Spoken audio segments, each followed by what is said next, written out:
Today I'm going to go through 6 of the most important things we should be thinking about when we kick up to handstand, whether it's kicking up to a freestanding handstand or kicking up to the wall. Number 1, hand position. So we've got a few options in terms of hand position.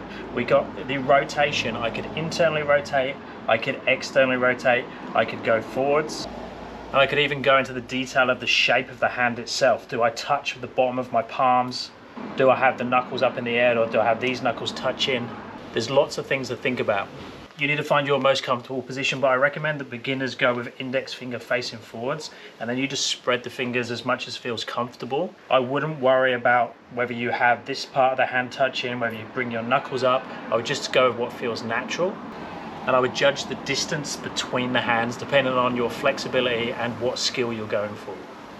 So if I'm doing more strength type movements like presses or handstand push-ups, handstand to planche and that sort of thing, I'm going to have some external rotation. I'm going to go a little bit wider with the hands. If I'm doing one arm handstands, I'm going to have my hands closer together. And if I'm doing standard 2-arm handstand, I'll roughly go somewhere in the middle. Now for a lot of people, flexibility is going to determine how far apart they should have their hands.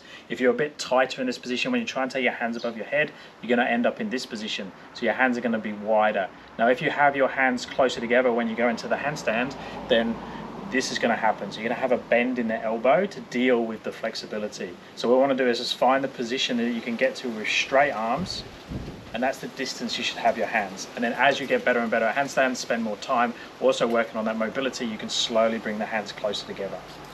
So now we've found our position for our hands, we need to now think about where the head position is. Where do I look on the floor? So I'm going to look somewhere between my thumb and my index finger. I'm going to draw an imaginary line and pick a spot on the floor. So I'm going to look in that position, so slightly in front of the thumbs. So that's where I'm going to look when I kick into handstand. That feels comfortable for me. Now if you're doing something like capoeira, you're going to be looking in the opposite direction, so you're training for a specific thing, so you will change your head position for that reason. But the biggest thing I think about is picking a spot and sticking to it and focus on that spot as you kick up. The worst thing you'll see, and this often happens when people are kicking up towards the wall, is that they'll pick a spot, they'll look in a certain position, but then as they kick up, they change their head position. They can do that to throw themselves up against the wall, and that can help initially to get you to the wall, but that can cause problems long term, especially when you start kicking up to freestanding, because it will throw you over when you move that head position. So I would pick a spot, keep it fixed, keep it the same. The next one is kicking up to your flexibility. This is very common that we'll try and kick up to this perfect straight line. So everyone's trying to kick up to this dead straight handstand with their abs on, their glutes on, squeezing everything. In reality, most people can't get into a dead straight line, especially when they're first starting out. So your line you're kicking to is going to be determined by your flexibility and control. So if your position when you put your hands above your head makes you buckle, then when you kick up into a handstand, it's going to look a bit more like a banana. So you're going to have your shoulders forwards of your hands, maybe elbows slightly bent, feet over. So this is more realistic to where most people are going to start to kick up to start with. They're going to have some ripples in the body, they're going to have some compensation for tightnesses, for imbalances, and overall flexibility. Look at this guy.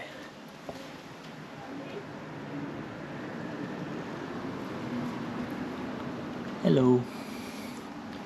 So do a couple of assessments against wall kick up, see how your body feels in certain positions, do some assessments in the body line drills on the floor, get someone to spot you, to get a feel for a realistic position that you can get into in the handstand. And don't aim for something that's out of your ability in terms of flexibility. Rosie's trying to eat stick insect now. Number 4 is kicking up at the correct level. So we can look at the different progressions of the kick ups and making sure that you're sitting at the right level in terms of your training repetitions. So a lot of the time I'll get my clients to do 10 kick ups in a row, and for these training reps we really want to be getting 60 to 70% good reps. So what does that mean? If I'm aiming for freestanding kick ups, I would kick up, 2 to 3 second hold, come back down, kick up again, 2 to 3 second hold, come back down, go again. And out of 10 repetitions, I should be getting 6 or 7 good ones, and I might fall out of 2 or 3. That's the good level for me to work at. Now, if I'm only catching 1 of those, but failing 9, I may need to make them slightly easier. So maybe I'll go back to the wall, kick up and just kiss the wall. So then I go back to the wall, just try and kick up in front of the wall, kissing the wall with both feet, coming back down with control, kicking again. Now again, if I'm only scoring 1 or 2 out of 10, I would make it slightly easier again. So I would kick 1, 2 against the wall. So trying to kiss one foot, then the second foot. If that's too hard, I'll make it easier again. I'm just trying to touch the wall consistently with the first foot. So you see what I mean? We could slowly make it easier and we could slowly make it harder. Number 5 is looking at the speed or the power we use in the kick up. So when I come into a kick up position, I can come off this leg, this bent leg, and I can sweep this leg as well. So that's how I'm going to create power or momentum or movement up in towards the handstand. And if I kick up with too much power, I then have to deal with that energy at the top. So I kick up really hard, I have to put the brakes on. Especially if my handstand tends to go up and over, I need to stop myself going in that direction, I need to pull it back. The same thing happens if I don't kick up enough, I don't put enough power in, I'm constantly trying to catch in the underbalance.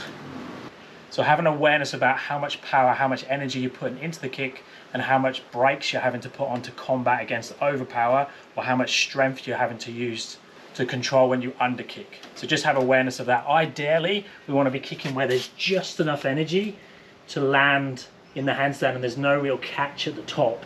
So if I'm trying to balance this, if I put too much energy in, it goes over. If I don't put enough energy, it goes back down again. If I get it perfectly right, let's see if we can get this, it's gonna be hard. Too much energy again, so it's gonna have to be really close. No, it's not gonna work. Okay, bad idea. Yeah, there we go. Oh no. So I'm gonna have to get that perfect. Okay, this is really bad. So I'd have to do perfect kick up.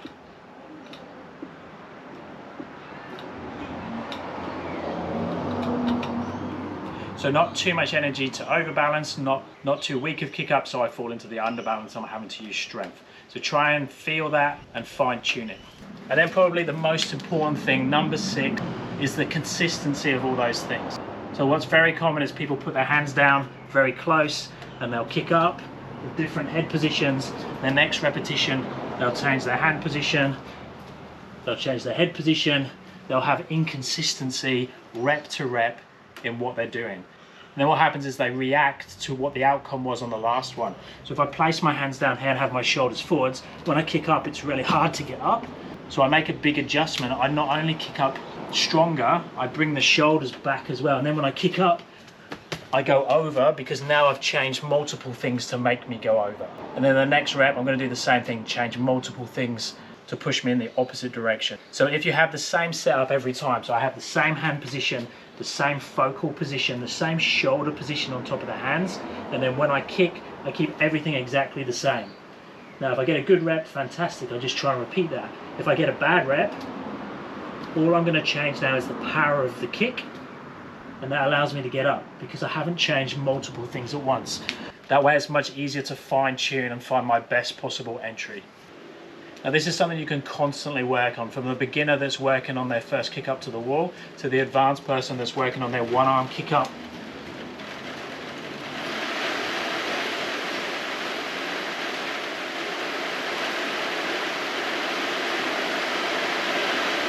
It's a good time to finish the video now because it's peeing down rain. I'll speak to you next time. Let me know down in the comments if you have any questions.